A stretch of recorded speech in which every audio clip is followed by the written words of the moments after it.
Bonjour, Christophe Cousin, président de WinWin. Donc WinWin, c'est une agence de marketing expérientiel, c'est-à-dire qu'à la fois on développe des stratégies de marque et des expériences de marque que l'on veut inoubliables. Donc ça s'exprime à la fois dans des stratégies, des événements comme le Big Tour par exemple, mais aussi des lieux de marque, des roadshows, des conventions. Nous sommes 45 collaborateurs et nous réalisons 17 millions d'euros de chiffre d'affaires. On est installé sur 3 sites. Paris, qui est la partie qu'on va appeler Head Office, où il y a tous les services centraux, le planning stratégique, la création, les suivis de projet. Marseille, qui est notre Digital Center, où là, c'est un gros hub digital, où on conçoit, on développe les technologies pour toutes nos expériences.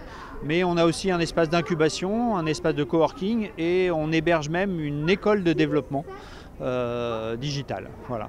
Et puis le dernier lieu, c'est Bondoufle, c'est un lieu plus technique, c'est ce qu'on appelle notre Event Center.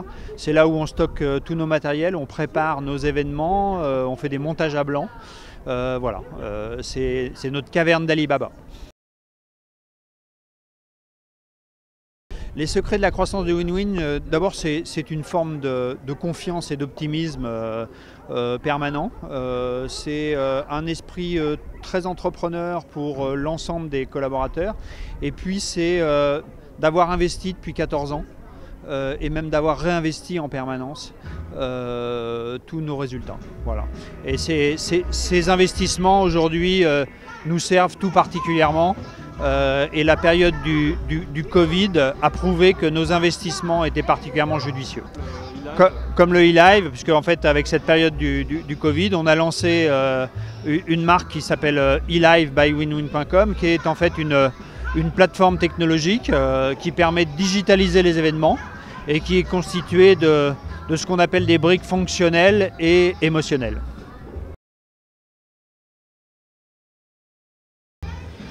Je pense que la première, c'est qu'un entrepreneur, c'est avant tout quelqu'un qui fait confiance en l'humain, confiance en lui-même, parce que, comme le dit Mike Horn, quand on prend le départ, il nous suffit de 5% des réponses et les 95% restantes vont nous arriver sur la route. Et ceux qui veulent 100% des réponses avant de partir, ils restent sur place. Voilà. Donc un entrepreneur, c'est ça, mais avant tout, un entrepreneur, c'est quelqu'un qui fait confiance aussi dans les autres, ses collaborateurs, ses clients, ses partenaires. Parce que l'entreprise, c'est avant tout un grand vivier humain. Et je pense que c'est ce qui est le plus passionnant aujourd'hui dans une entreprise. C'est finalement ce lien social au profit de réalisations exceptionnelles en équipe. Alors, nous on est sur 2 régions, Paris-Île-de-France et puis la région PACA. Paris-Île-de-France, il faut être clair, la France est ainsi faite que c'est un peu le lieu de tous les business, de toutes les décisions. Donc notre siège est à Paris, notre Event Center est en région parisienne, en grande région parisienne. Maintenant à Marseille, on a trouvé à la fois des talents, une dynamique, un état d'esprit avec vraiment de très nombreux collaborateurs, mais aussi des partenaires, des freelances qui, autour de ces technologies digitales, ont trouvé une forme de bien-être à Marseille. Et moi, je suis épaté par les talents qu'on emploie ou qu'on fait travailler à Marseille. Voilà. Donc c'est un peu notre centre offshore. C'est-à-dire qu'en fait, on envoie le business à Marseille, il est produit à Marseille et il nous revient à Paris.